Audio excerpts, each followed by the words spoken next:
వచ్చిన ఈ నూతనమైనటువంటి దినము, ఆయన మహా కనికరంలో మనకు అనుగ్రహించిన ఈ చక్కటి రోజు, ఈ ఉదయకాలాన్ని దేవుని సన్నిధిలో మన మనస్సుల్ని, మన హృదయాల్ని అంకితం చేసి ఆయన్ని స్తుతించడానికి, గణపరచడానికి దేవుడు అనుగ్రహించిన ఈ సమయాన్ని మనం సద్వినియోగం చేసుకుందాం. ఎవరో ఒకరు అన్మ్యూట్ చేసుకొని దేవుని సన్నిధిలో మీరు ప్రార్థన చేస్తే ఆమేన్. ఈనాటి ధ్యాన భాగము కీర్తనల గ్రంథము నుండి 9వ కీర్తనని ఈరోజు మనం ధ్యానించబోతూ ఉన్నాం. 9వ కీర్తనలో కొన్ని వచనాలు ఈ పగటి వేళ, ఈ ఉదయకాల సమయం మనం ఆలోచన చేద్దాం. నా పూర్ణ హృదయముతో నేను యెహోవాను స్తుతించెదను. యెహోవా, నీ అద్భుత కార్యములన్నిటినీ నేను వివరించెదను. మహోన్నతుడా, నేను నిన్ను గూర్చి సంతోషించి హర్షించుచున్నాను. నీ నామమును కీర్తించెదను. పూర్ణ హృదయంతో దేవుణ్ణి స్తుతించాలని బైబిల్ మనకు ఆజ్ఞాపిస్తుంది. కానీ చాలాసార్లు మనం చేసే ప్రార్థన, మనం చేసే స్తుతి, అది మనుషుల్ని మెప్పించడానికి పెదవుల నుండి మాత్రమే వచ్చేదిగా ఉంటుంది. పూర్ణ హృదయముతో చెయ్యని స్తుతి దేవుణ్ణి సంతోషపెట్టలేదు, దేవుణ్ణి చేరుకోలేదు కూడా. పూర్ణ హృదయంతో స్తుతించాలని ఎందుకు అడుగుతున్నాడు? పూర్ణ హృదయంతో స్తుతించడం వలన దేవుడు గ్రహించగలిగేది ఏంటి అని ఆలోచిస్తే, పూర్ణ హృదయముతో స్తుతించుటలో ఒక విశ్వాసి దేవుని మీద తనకున్న నమ్మకాన్ని వ్యక్తం చేస్తాడు. నమ్మకం లేని చోట హృదయం ఉండదు, నమ్మకం ఉన్న చోట హృదయం ఉంటుంది. ఈ సత్యాన్ని గమనించాలని ప్రభుత్వం మనం చేస్తున్నాం. మనం దేన్ని నమ్ముతామో అక్కడ మన హృదయాన్ని ఉంచుతాం. మనం ఎవరిని నమ్ముతామో వారితో హృదయపూర్వకంగా మాట్లాడుతాం. మనం ఎవరిని నమ్ముతామో వారిని పూర్ణ హృదయంతో వారి దగ్గర మన హృదయాల్ని తెరిచి మాట్లాడతాం. అదే రీతిలో నమ్మకం లేని చోట దేవుణ్ణి పూర్ణ హృదయముతో స్తుతించలేము. నమ్మకం దేవుని మీద లేకుండా పాడే పాటలు, దేవుణ్ణి నమ్మకుండా చేసే ప్రార్థనలు చాలా ఉంటాయి. అందుకే అవి ప్రభువుల నుండి మాత్రమే వచ్చినవి అని దేవుడు చాలాసార్లు లేఖనాల్లో తెలియజేశాడు. నా ప్రజలు పెదవుల నుండి నన్ను స్తుతిస్తున్నారే గాని హృదయపూర్వకంగా వచ్చినవి కాదని దేవుడు చాలాసార్లు హెచ్చరించాడు, గమనించాడు. దేవుడు ఎప్పుడు కూడా మనం ఎంత ఆయన నమ్ముతున్నాము అనేది గమనిస్తాడు. దేవుడు ఎప్పుడు కూడా మనం ఎంత ఆయన్ని విశ్వసిస్తున్నాము అనేది గమనిస్తాడు. అందుకే మందిరాల్లో, సహవాసాల్లో, సంఘాల్లో స్తుతి ఆరాధన జరిగినప్పుడు కొంతమంది బొమ్మల్లాగా అలా నిలబడతారు. చూస్తే చాలా బాధ కలుగుతుంది. కొంతమంది ఇది నాకు కాదులే అన్నట్టు కళ్ళు తెరిచి ఏదో శిలాఫలకాల మీద ఉన్న శిలల వలె నిలబడతారు. అలాంటి వారిని చూసినప్పుడు అనుకుంటాను, వీళ్ళు పూర్ణ హృదయంతో దేవుణ్ణి స్తుతించే అలవాటు వాళ్ళ రక్తంలో లేదేమో అనుకుంటాను. నమ్మకంతో దేవుని సన్నిధిలో కండ్లు మూసుకొని ఆయన స్తుతించడంలో నీ మనస్సుని లీనం చేసి అందులో విలీనమై దేవుణ్ణి ఆరాధించడంలో ఉన్న ఆ గొప్ప అనుభూతి, అది మాటల్లో చెప్పలేనిది. నెంబర్ 1, పూర్ణ హృదయముతో దేవుణ్ణి స్తుతించేవారు ఎవరు? సందేహం లేకుండా దేవుణ్ణి నమ్మేవారు. నమ్ముతూ పూర్ణ హృదయముతో యెహోవాను స్తుతించేవారు ఎవరు? దేవునిని అన్నిటికంటే ఎక్కువ ప్రేమించేవారు. దేవుణ్ణి ప్రేమించకుండా ఆయన్ను స్తుతించలేవు. దేవుణ్ణి ప్రేమించకుండా ఆయన దగ్గర నువ్వు పాటలు పాడలేవు. ఒకవేళ ఆయన్ని ప్రేమించకుండా నువ్వు స్తుతించినా పాటలు పాడినా అది పెదవుల నుండి వచ్చేదై ఉంటుందే తప్ప మనస్సులో నుండి మనఃపూర్వకంగా వచ్చేదై ఉండదు. పూర్ణ హృదయంతో దేవుణ్ణి స్తుతించాలి అంటే మొదట దేవుణ్ణి నమ్మాలి, పూర్ణ హృదయంతో విశ్వసించాలి. రెండవది పూర్ణ హృదయంతో దేవుణ్ణి ప్రేమించాలి. దేవుణ్ణి ప్రేమించే వారు ఈ రోజుల్లో తగ్గిపోతున్నారనిపిస్తుంది. సంఘాల్ని ప్రేమించే వాళ్ళు ఎక్కువ అవుతున్నారు, కానీ దేవుణ్ణి ప్రేమించే వాళ్ళు తక్కువ అవుతున్నారు. ఇది గమనించాలి. దేవుణ్ణి, వాక్యాన్ని, దేవుని మాటని ప్రేమించే మనస్సు. మీరు అడగొచ్చు, దేవుడు కంటికి కనబడని దేవుడిని ఎలా ప్రేమిస్తామో అని. నిజమే, కంటికి కనబడని దేవుడు కంటికి కనిపించే లేఖనాల్ని మనకిచ్చాడు. ఆ లేఖనాల్ని చదివే కొద్దీ దేవుని మనసు ఏంటో మనకు అర్థమవుతుంది, దేవుని గుణం ఏంటో మనకు అర్థమవుతుంది, దేవుని స్వభావం ఏంటో మనకు అర్థమవుతుంది. కాబట్టి దేవుని గుణం, స్వభావం ఎప్పుడైతే మనకి బైబిల్ చదవగా అర్థమవుతుందో అప్పుడు మనం దేవునితో ప్రేమలో పడతాం. దయచేసి గమనించండి, వాక్యాన్ని చదవకుండా దేవుణ్ణి ప్రేమలో పడడం అసాధ్యం. లేఖనాలని చదవకుండా దేవుని ప్రేమలో పడడం అసాధ్యం. దేవునిని ప్రేమించేవాడు ఆయన ఏమై ఉన్నాడో, ఆయన స్వభావం ఏంటో, ఆయన ఆలోచనలు ఏంటో, ఆయన ఏ పరిస్థితిలో ఎలా స్పందిస్తాడో, ఏ పరిస్థితిలో ఎలా పనిచేస్తాడో ఆయన గురించి తెలుసుకుంటేనే ఆయన్ని ప్రేమించగలం. ఎంత ఎక్కువగా దేవుని గురించి చదివితే అంత ఎక్కువగా దేవుణ్ణి ప్రేమించగలం. కాబట్టి ఎవరు ఎక్కువగా దేవుని మాటల్ని, పరిశుద్ధ గ్రంథాన్ని అధ్యాయాలు చదివేసి అర్థం చేసుకుని దేవుణ్ణి ప్రేమలో పడతారో వారు పూర్ణ హృదయంతో దేవుణ్ణి స్తుతిస్తారు. కాబట్టి సంఘాల్లో స్తుతి ఆరాధన జరుగుతున్నప్పుడు లేచి దేవుణ్ణి స్తుతిద్దామని అన్నప్పుడు బొమ్మలా లేచి నిలబడి శిలల్లాగా నిలబడి ఉండకుండా పూర్ణ హృదయంతో దేవుణ్ణి స్తుతించే వారంగా మనం ఉండాలి. మనం మరణించి పరలోకం దేవుని కృపలో చేర్చబడిన తరువాత అక్కడ మనం వినేవి ప్రసంగాలు కాదు, అక్కడ మనం చేసే పని ఈ మహోన్నతుడైనటువంటి, మహిమాన్వితుడైనటువంటి దేవుణ్ణి స్తుతించడం. గనుక ఆ అలవాటుని సంఘాల్లో కేవలం ఆదివారం మాత్రమే దేవుణ్ణి స్తుతించే అలవాటు పెట్టుకోకుండా, ఆదివారాలే దేవుణ్ణి స్తుతించాలనే రూల్ ఎక్కడా లేదు కదా. దేవుణ్ణి స్తుతించడం అనేది అనుదినం జరగాల్సిన ఆధ్యాత్మిక ప్రక్రియ. ఆ ఆధ్యాత్మిక ప్రక్రియ పూర్ణ హృదయముతో మనం చేయవలసిన వారమై ఉన్నాం. పూర్ణ హృదయముతో దేవుణ్ణి స్తుతించడానికి సంఘం పిలువబడ్డది.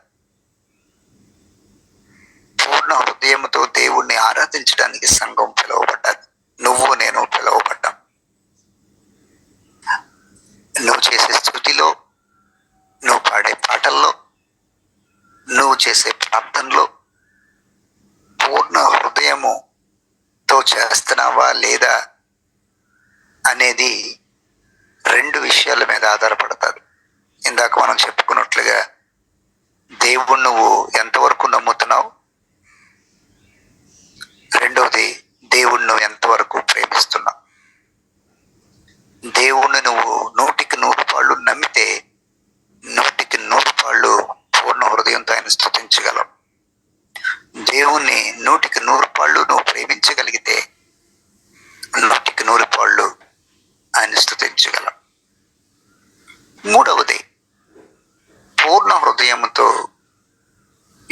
యెహోవాని స్తుతించే విధానంలో అవసరమైన మూడవది ఏంటి?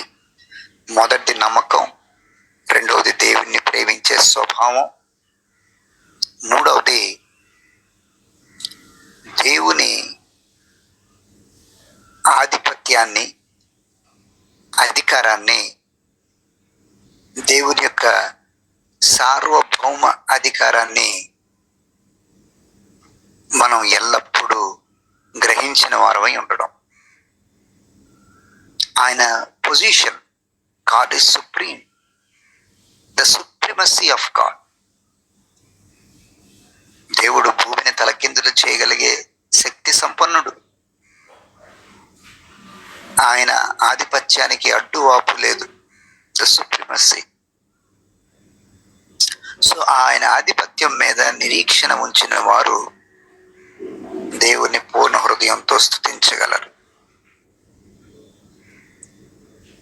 ఆయన సర్వాధికారం మీద నిరీక్షణ కలిగిన వారు పూర్ణ హృదయముతో యెహోవాను స్తుతించెదరు. ఈ రోజుల్లో సంఘాల్లో దేవుని స్తుతించడం అంటే 2 ఫాస్ట్ సాంగ్లు, 3 ఫాస్ట్ సాంగ్లు, 2 స్లో సాంగ్లు పాడేస్తే దేవుని స్తుతించేసాం అనుకునే ఒక బలహీనమైనటువంటి ఆలోచన విధానంలోనికి సంఘం జారిపోయింది. దేవుని స్తుతించడం అనేది కేవలం మనం పాడే స్లో సాంగ్, ఫాస్ట్ సాంగులో లేదు, కానీ అది ఒక భాగం. అందులో మనం హృదయాన్ని ఉంచి మన పూర్ణ మనసుతో ఎంతవరకు ఆయన స్తుతించగలుగుతున్నాం అన్నదే ప్రశ్న.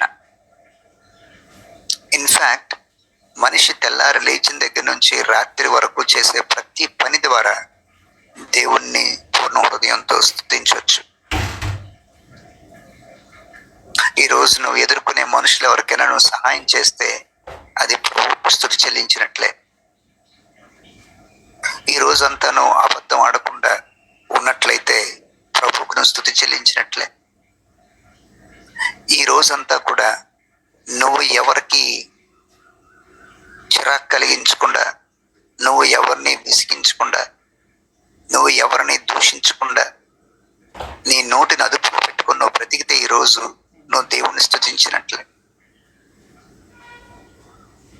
దేవుణ్ణి స్తుతించడం, పాటలతో దేవుణ్ణి మహిమపరచడం అనేది ఎంత అవసరమో,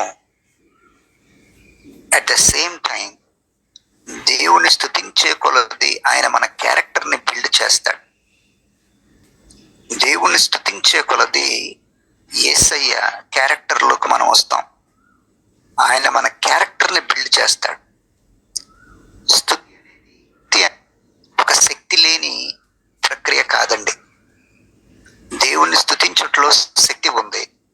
ఆ శక్తి తిరిగి మనల్ని దేవుని పోలికలోకి వచ్చేలాగా చేస్తాడు.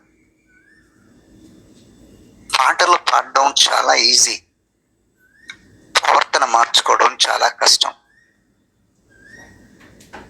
పాటలు పాడడం చాలా ఈజీ, ఆలోచన విధానాలని మార్చుకోవడం చాలా కష్టం. పాటలు పాడడం చాలా ఈజీ,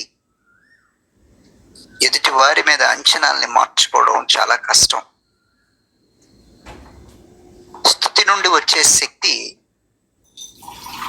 మన ప్రవర్తన మీద ఆధిపత్యం తీసుకుంటుంది.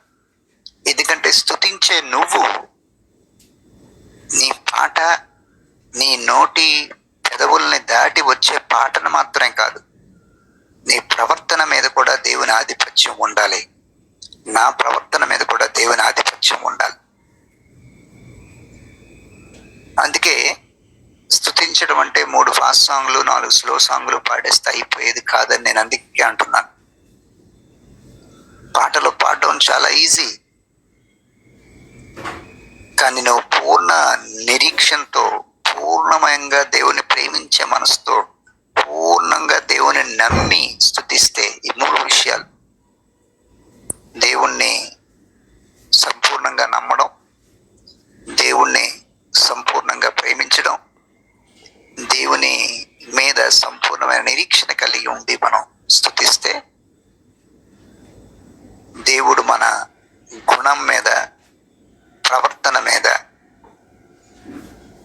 మన జీవన శైలి మీద ఆధిపత్యాన్ని తీసుకుంటాడు. ఎందుకంటే మనం పాడేది మామూలు దేశభక్తి పాటలు లేకపోతే ఇంక వేరే పాటలు కాదు. మనం స్తుతించేది దేవుణ్ణి.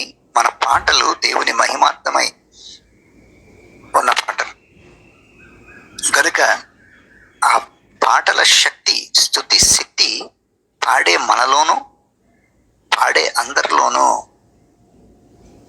ఒక గొప్ప ప్రభావాన్ని, ఎంతో గొప్ప శక్తిని రిలీజ్ చేస్తారు. దయచేసి సంఘాల్లో కూర్చొని ఆరాధిస్తున్న మనం, సంఘాల్లో ఆరాధించడానికి చేరుతున్న మనం, స్తుతి ఆరాధన సమయంలో మనసు ఎక్కడో పెట్టి, కళ్ళు ఇక్కడ పెట్టి, లేక హృదయం ఎక్కడ ఉండి అందరూ పాడుతుంటే అలా చూసేవారిగా ఉండకుండా, స్తుతి ఆరాధన సమయంలో నువ్వు పూర్ణంగా దేవుని నమ్ముతున్నావా? 100% నువ్వు నమ్మితే నువ్వు చాలా పూర్ణ హృదయంతో ఆయన స్తుతిస్తావు. 100% నువ్వు ఆయన ప్రేమిస్తే నువ్వు ఆయన పూర్ణ హృదయంతో స్తుతిస్తావు. 100% ఆయన మీద నువ్వు నిరీక్షణ ఉంచితే, ఎవరో చెప్పక్కర్లేదు, చేతులు పైకెత్తండి, అందరూ 2 చేతులు పైకెత్తి దేవుని ఆరాధిద్దాం చెప్పక్కర్లేదు. ఆటోమేటిక్గా ఆయన ప్రేమను అనుభవిస్తున్న నువ్వు, ఆయన స్వభావాన్ని తెలుసుకున్న నువ్వు, లేఖనాల్లో ఆయన్ని ఒక ప్రవర్తనను, ఆయన మనస్తత్వాన్ని తెలుసుకున్న నువ్వు ఆటోమేటిక్గా ఎవరో చెప్తే చేతులెత్తావు, ఎవరో చెప్పకుండానే పూర్ణ హృదయంతో 2 చేతుల్ని దేవునికి అప్పగించి సమర్పణ సహితంగా దేవుని స్తుతిస్తాం. ఈ రోజుల్లో దేవునికి తాను అంకితం చేసుకుని స్తుతించే వాళ్ళు లేరు, పెర్ఫామ్ చేసేవాళ్ళు ఎక్కువగా ఉంటున్నారు. ఇది చాలా విషాదకరమైంది, విచారకరమైంది కూడా. పెర్ఫార్మర్స్ ఎక్కువైపోయారు సంఘాల్లో. ఆ టైంకి పెర్ఫామ్ చేయడమే ప్రధానంగా ఎంచుకుంటున్నారే కానీ సంపూర్ణంగా ఆత్మకు అవకాశం ఇచ్చేవారిగా ఉండటం లేదు. దయచేసి గమనించండి, నీ నమ్మకం సంపూర్ణమైంది కానప్పుడు, దేవుని మీద మన ప్రేమ సంపూర్ణమైంది కానప్పుడు, దేవుని మీద మన నిరీక్షణ సంపూర్ణంగా లేనప్పుడు ప్రభు ఆత్మ మన మీదకి రాదు. ప్రభు ఆత్మ వచ్చినట్టు మనం నటించగలమేమో, ప్రభు ఆత్మ వచ్చినట్టు మనం అక్కడ ఏదైనా క్రియేట్ చేయగలమేమో మానవ సహితంగా. కానీ నువ్వు దేవుణ్ణి నమ్మనప్పుడు, నువ్వు దేవుణ్ణి పూర్ణంగా ప్రేమించినప్పుడు, నువ్వు దేవుని మీద సంపూర్ణ నిరీక్షణ ఉంచినప్పుడు దేవుని ఆత్మ ఏ విధంగా వస్తుంది? ఇది అందరూ ఆలోచించాల్సిన ప్రశ్న. ఆ స్తుతి ఆరాధనలో పరిశుద్ధాత్మ నడిపింపు ఉండదు, పాడేవారిలోనూ ఉండదు, నడిపిస్తున్న వారిలో ఉండదు, ఆ స్థలంలో ఉండదు. ఇది చాలా విచారకరమైన సంగతి. ఆత్మ నడిపింపును మనం కలిగి స్తుతి ఆరాధన చేయాలి. దేవుని ఆత్మ నడిపింపు లేకుండా చేస్తే అది కేవలం మనం మనుషుల ముందు పెర్ఫామ్ చేస్తున్నాం కానీ అక్కడ దేవుని ఆత్మానుసారంగా మనం కార్యం జరగట్లేదు. మనం పెర్ఫామ్ చేసినంత వరకు we will be tired, we will be very tired. మనం ఆత్మ నడిపింపులో వెళ్ళినంత వరకు we will be very fresh. ఈ తేడాను గమనించాలి. నువ్వు దేవుని ఆత్మ నడిపింపు లేకుండా దేవుని ఆత్మ నడిపింపు ఉన్నట్లుగా నువ్వు పెర్ఫామ్ చేయడం మొదలు పెడితే మనం అలసిపోతాం. పెర్ఫార్మెన్స్లో అలసట ఉంటుంది, ఆత్మ నడిపింపులో అలసట అనే మాట ఉండదు, తాజాదనం ఉంటుంది. ఆ తాజాదనంలో దేవుని ఆత్మ నడిపింపులో, ఆత్మ ఆవేశంలో దేవుణ్ణి మరింత లోతుల్లోకి వెళ్ళి ఆయన అధ్యయనం చేస్తూ తెలుసుకుంటూ స్తుతించడానికి అవకాశం కలుగుతుంది. అందుకే దావీదు 9వ కీర్తన 1వ వచనంలోనే చెప్పాడు, నా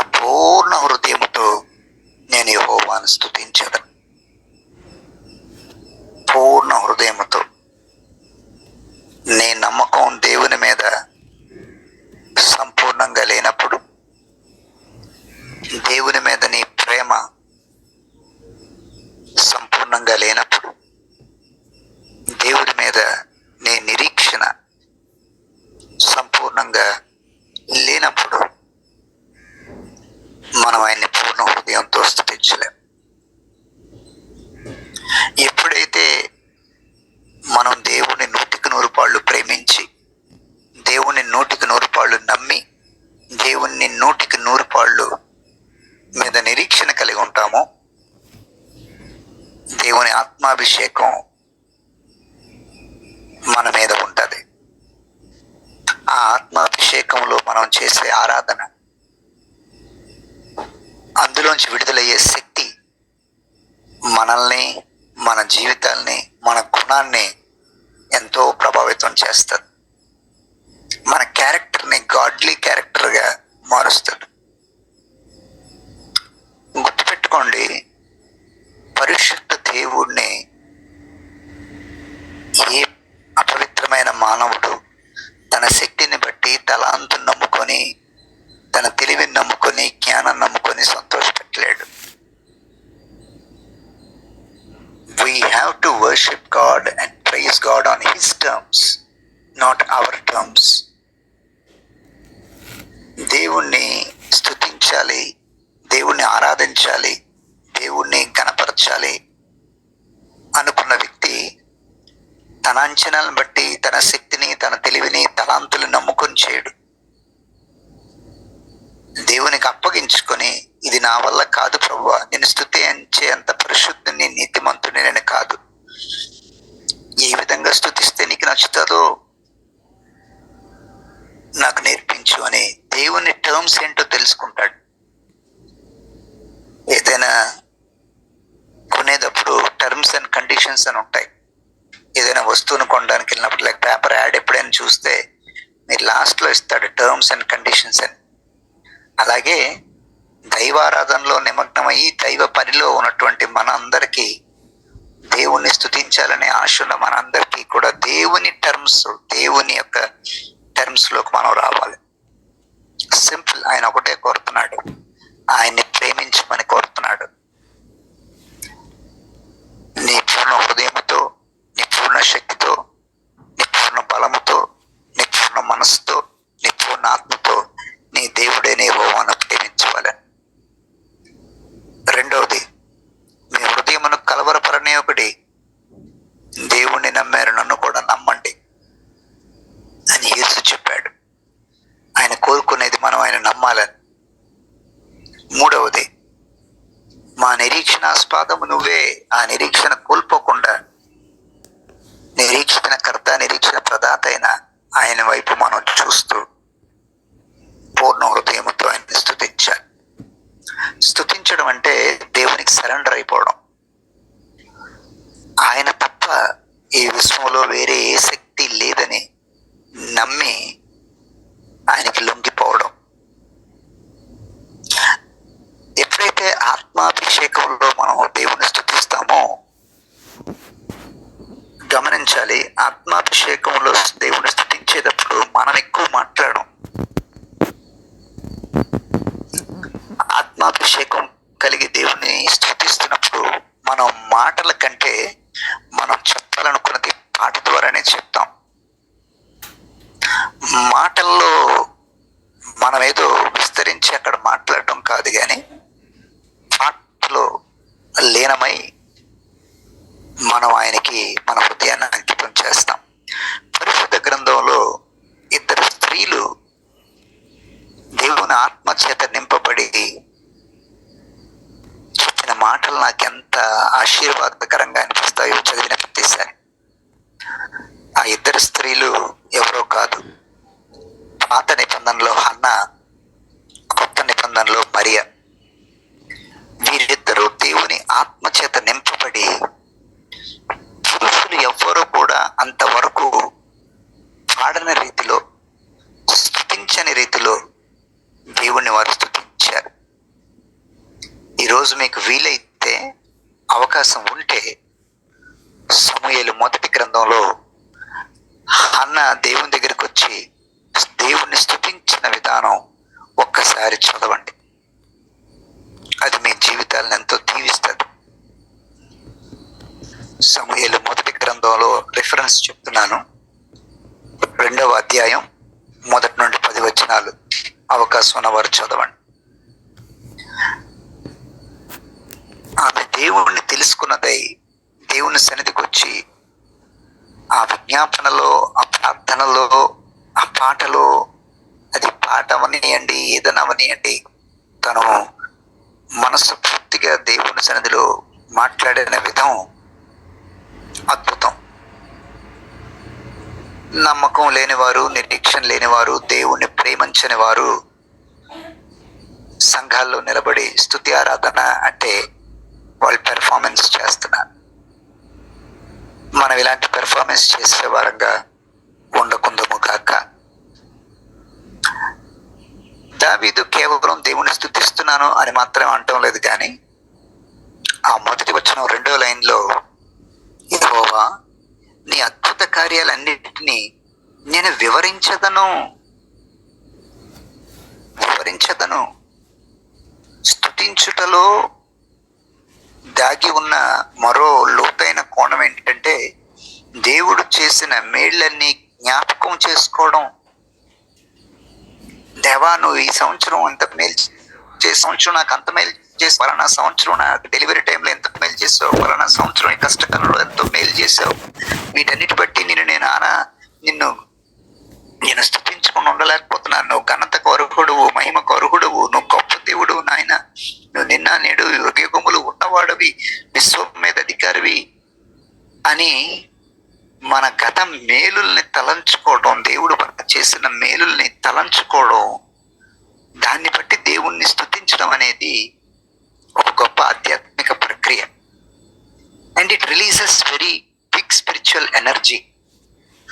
గతంలో అన్ని మేళ్లు చేసిన దేవుడు ఈరోజు ఎందుకు చేయడు అనే నిరీక్షణ కూడా మనలో దేవుని ఆత్మ కలిగిస్తారు. గతంలో మనల్ని అంత పట్టించుకున్న దేవుడు ఈరోజు ఎందుకు మనల్ని పట్టించుకోడు? గతంలో మనకు అంత అండగా ఉన్న దేవుడు ఈరోజు ఎందుకు మనకు అండగా ఉండడు అనే నిరీక్షణని మనలో కలుగు చేస్తాడు. మనిషి అన్న ప్రతి ఒక్కరికి జ్ఞాపకాల ప్రపంచం అనేది ఉంటుంది. చిన్నప్పటి నుంచి మనిషి జ్ఞాపకాలు ఉంటాయి. చిన్నప్పుడు ఎలా ఉన్నావు, చిన్నప్పుడు ఏం తిన్నావు, నా బాగా గుర్తు, నేను అప్పుడు ఎలా చేశాను, జ్ఞాపకాలు ఉంటాయి ప్రతి మనిషి. ఆ జ్ఞాపకాల ప్రపంచంలో దేవుడు నీకు చేసిన మేళ్ళని ఎన్ని గుర్తు పెట్టుకున్నావు, ఏ సంవత్సరం దేవుడు ఎలా మేలు చేసి పోషించాడో ఎన్ని గుర్తు పెట్టుకున్నావు. ఆ జ్ఞాపకాల ప్రపంచంలో దేవుడు చేసిన మేళ్ళని నువ్వు గుర్తు తెచ్చుకుని ఆయన స్తుతించగలిగితే, అది వర్తమాన కాలంలో నువ్వు ఎన్ని కష్టాల మధ్య ఉన్నా ఆ రోజు సహాయం చేసిన దేవుడు ఈ రోజు చేస్తాడు అనే బలమైన నిరీక్షణతో నువ్వు నింపబడతావు. దేవుడు స్తుతి ఆరాధనలో పరిచర్య చేస్తాడు. దేవుడు ప్రార్థన ద్వారా మన పరిచర్య చేస్తాడు. దేవుడు ప్రసంగం ద్వారా మనకు పరిచర్య చేస్తాడు. వీటన్నిటిలోనూ ఆయన ఆత్మ నడిపింపుకు మనం అప్పగించుకోవాలి. మన తలాంతుని నమ్ముకొని, మన తెలివిని నమ్ముకొని, మన జ్ఞానాన్ని నమ్ముకొని, మన అనుభవాన్ని నమ్ముకొని, మన శక్తిని నమ్ముకొని మనం చేయలేం. ఏ దైవజనుడు చేయలేడు, ఏ విశ్వాసి చేయలేడు. దేవుని ఆత్మ నడిపింపు లేనిదే మనం ఈ కార్యాలు చేయలేం. దేవుడు అనుగ్రహిస్తున్న ఈ నూతనమైన రోజు, దేవుడు చేసిన మేళ్ళన్నీ ఒక్కసారి మనందరం తలంచుకొని, మీ జీవితాల్లో ప్రభు ఎట్టి మేళ్ళు చేశాడు, దాన్ని బట్టి మీరు ప్రభువును స్తుతించే వారిగా ఉంటే, ఇంట్లో నడుస్తున్నా, వంట చేస్తున్నా, కారు డ్రైవ్ చేస్తున్నా, ప్రయాణంలో ఉన్నా, దేవుని స్తుతించడానికి అవేమీ అడ్డు కావు. మన ఆత్మలో దేవునితో మనం కనెక్ట్ అయ్యి దేవునితో ఆత్మ ద్వారా మాట్లాడడానికి ఏ పని చేస్తున్నా దేవునితో ఆత్మలో కనెక్ట్ అయి మనం ఉండి మాట్లాడవచ్చు. ఆ విధంగా ప్రభువును స్తుతించేవారిగా మీరు ఉండాలని, అందులో ఉన్న ఆధ్యాత్మిక శక్తిని, ఆ స్థుతిలో ఉన్న ఆధ్యాత్మిక శక్తిని మీరు గ్రహించిన వారై మీ గుణం మీద తీసుకొచ్చే ప్రభావాన్ని దేవుని చేతిలో మలచబడిన మనుషులుగా మన గుణము, మన ప్రవర్తన ఆయన చేతిలో మలచబడిన వారిగా మనం ఉండాలని ఆశిస్తూ ఈ ఉదయకాల దైవ ధ్యానాన్ని ముగిస్తూ ఉన్నాను. దేవుడి మాటలు మనందరికీ దీవెనగా చేయను గాక. ఆమేన్. పరిశుద్ధుడైన మా తండ్రి, నీకు వందనాలు, స్తుతులు, స్తోత్రాలు చెల్లిస్తున్నాను. మహాగణుడమైన నిన్ను తండ్రి అని పిలవడానికి మా జీవితాల్లో నువ్వు ఇచ్చిన మరో నూతనమైన దినం కొరకే నీకు వందనాలు తండ్రి. ఈ ఉదయకాలం, ఈ నూతనమైన దినం, ఒక తాజా దినాన్ని, ఒక ఫ్రెష్ డేని మా ముందు ఉంచావు తండ్రి. ఈరోజు మా జీవితాల్లో నీ ఆత్మకార్యాలు జరిగించమని ప్రార్థిస్తున్నాను. ఈ ఫ్రెష్ డే, నువ్వు ఇచ్చిన ఈ దినాన్ని, ఈ 24 గంటలు నేను మహిమపరచటలోను, నేను స్తుతించటలోను మేము వెనుకడుగు వేయక మా పూర్ణ హృదయాలతో నేను స్తుతించే వారిగా ఉంచమని ప్రార్థన చేస్తున్నాను తండ్రి. నిన్నటి కంటే ఈరోజు ఎక్కువ మమ్మల్ని ప్రేమిస్తున్నందుకు నీకు వందనాలు. నిన్నటి కంటే ఎక్కువ ఈరోజు మమ్మల్ని నీ వాత్సల్యంతో ప్రేమిస్తున్నందుకు వందనాలు. నిన్నటి కంటే ఎక్కువ జాలి, దయ, కనికరం చూపిస్తున్నందుకు వందనాలు దేవా. మా దోషములు ఈ ఉదయకాలం కడగండి, మా పాపములను కడగండి, మా అతిక్రమములను కడగండి, మా అపరాధములను కడగమని ప్రార్థన చేస్తున్నాను. మా అందరి మనస్సుల్లో పెరిగిపోయిన చెత్త యేసయ్యా నీ పవిత్రమైన నామంలో నీ రక్తాన్ని ప్రోక్షించి ఆ చెత్తనంతా తీసేయమని ప్రార్థిస్తున్నాను. మా హృదయాల్లో పెరిగిపోయిన చెత్త, మా ఆలోచనలో పెరిగిపోయిన చెత్త, మా మాటల్లో పెరిగిపోయిన చెత్త, మా ఊహల్లో పెరిగిపోయిన చెత్తని, మా జ్ఞాపకాల్లో పెరిగిపోయిన చెత్తని యేసయ్యా నీ రక్తం ద్వారా కడిగి కడిగి కడిగి కడిగి కడిగి మమ్మల్ని పవిత్రులుగా చేయమని ప్రార్థిస్తున్నాను. ఈ దినం ఎంత తాజాగా కొత్త దినం మాకు ఇచ్చావో మమ్మల్ని కూడా అంత నూతనంగా, స్వచ్ఛంగా చేయమని ప్రార్థిస్తున్నాను. నీ గౌరవాన్ని మేము అవమానంగా మార్చకుండా, అబద్ధాన్ని ప్రేమించకుండా, వ్యర్థమైన వాటితో మేము సమయం గడపకుండా, వ్యర్థమైన వాటిని మా కళ్ళ ముందు పెట్టుకొని మేము సమయం పాడు చేసుకోకుండా, మాలో టెస్ట్ వేసుకొని కూర్చున్న ప్రతి దరిద్రాల్ని, శనిని, శాపాలని యేసు నామంలో కడిగివేయమని, కట్ చేయమని ప్రార్థన చేస్తున్నాను. దయమేడువైన తండ్రి, నన్ను స్తుతించుటలో ఉన్నటువంటి లోతైన ఆలోచనలను మాకు తెలియజేసినందుకు నీకు వందనాలు. విన్న ప్రతి వారిలో విన్న మాటలని ఆత్మకార్యంగా మలచమని ప్రార్థిస్తున్నాను. ప్రతి మాట వారి మనస్సుల్లో, మా అందరి మనస్సుల్లో, ఆత్మల్లో కార్యం చేయనట్లు కృప చూపించమని వేడుకుంటున్నాను. ఈ రోజును మాకు అనుగ్రహించిన నూతన దినం కొరకు నీకు వందనాలు. మా సహవాసంలో ఉన్న వారందరి కొరకు ఈ ఉదయకాలంలో నీ పాదాల చెంత ప్రార్థన చేస్తున్నాను.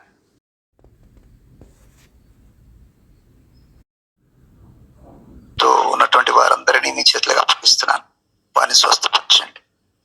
మా సహవాసంలో ఆర్థిక సమస్యలతో ఉన్న వారందరినీ చేతులకు అప్పగిస్తున్నాను.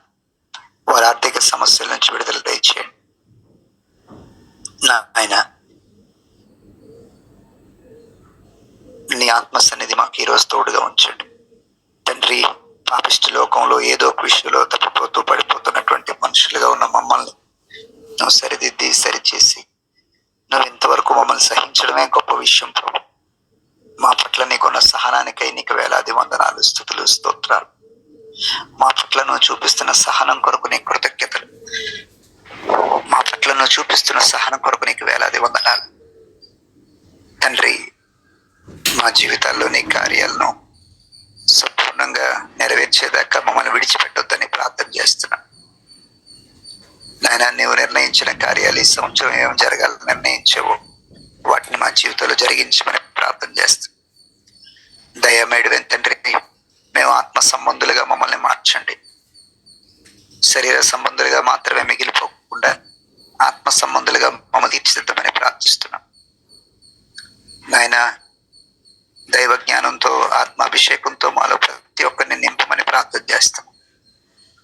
ఈ రోజు మేము కలుసుకోబోయే ఎవరెవరిని కలుసుకోబోతున్నామో, ఏమేమి ఎదుర్కోబోతున్నామో, ఈ రోజు మా కొరకు నువ్వు ఏమి నిర్ణయించావో, నువ్వు పంపబోయే దీవెనలు, తెరవబోయే ద్వారాలు, ఎవరై ఉన్న మేళ్ళు, చేయనై ఉన్న కార్యాలు, పంపించిన ఆశీర్వాదాలు, నువ్వు ఇవ్వబోయే అవకాశాలు అన్నిటి బట్టి నేను స్తుతిస్తున్నాం పరమ తండ్రి. మా అజ్ఞానంతో, మా మూర్ఖత్వంతో తండ్రి, నువ్వు తెరిచిన ద్వారాలను మేము మూసుకునే వారంగా కాకుండా, మా అజ్ఞానంతో, మా మూర్ఖత్వంతో నువ్వు ఇచ్చిన అవకాశాలను కూడా మేము మూసుకునే వారుగా కాకుండా, ఆత్మ సంబంధంగా మేము ఉండడానికి కావలసిన వివేచన మాకు ప్రసాదించండి. ఈరోజు మేము ఎవరికి కీడు చేయకుండా ఉండడానికి సహాయం చేయండి. మమ్మల్ని విసిగించే మనుషుల్ని దూరం చేయండి. మేము ఎవరిని కూడా విసిగించే వారంగా మేము ఉండడానికి సహాయం చేయండి. మాకు ప్రశాంతతను, నువ్వు అనుగ్రహించిన ప్రశాంతతను కూడా పాడు చేసే మనుషుల్ని మాకు దూరం చేయండి. మాకు నెమ్మదిని దయచేయమని ప్రార్థన చేస్తాం.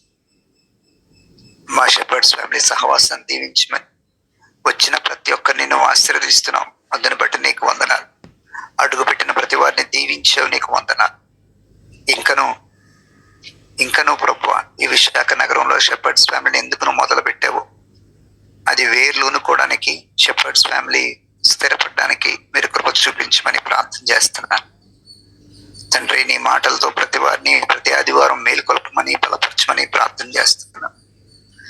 నీ వాక్యానికి ఉన్నతమైన స్థానాన్ని మేము ఎప్పుడు ఎప్పటికీ ఇచ్చేవారుగా, వ్యక్తుల్ని మమ్మల్ని మేము హైలైట్ చేసుకునేవారుగా కాకుండా కేవలం నిన్ను మాత్రమే ప్రపంచాన్ని చూపించేవారుగా మమ్మల్ని అందరినీ ఉంచమని ప్రార్థిస్తున్నాం.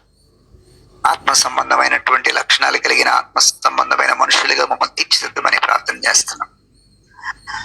మరొక మాట, నిన్ను 100% నమ్మే వ్యక్తులుగా, నిన్ను 100% ప్రేమించే వ్యక్తులుగా, నేను 100% నీ మీద నిరీక్షణ కలిగిన వ్యక్తులుగా మమ్మల్ని తీర్చిదిద్దమని ప్రార్థిస్తూ, ప్రతి శని, దరిద్రాలు, శాపాలు మా జీవితంలో కట్ చేసి తొలగించి బయటికి పారివేయమని ప్రార్థన చేస్తూ, నీ తాజా అభిషేకంతో మమ్మల్ని ఈ రోజు నింపి, ఈ రోజంతా కూడా తండ్రి నీకు ఇష్టలుగా మేము ప్రవర్తించడానికి సహాయము, శక్తిని మీరే పంపించమని, మరొకమారు ఘనమైన, పవిత్రమైన, ఉన్నతమైన నీ నామానికి వందనాలు తెలియజేస్తూ, కృతజ్ఞతలు తెలియజేస్తూ, యేసు శక్తి గల నామంలో ఈ పనులన్నీ సమర్పిస్తున్నాము పరమ తండ్రి.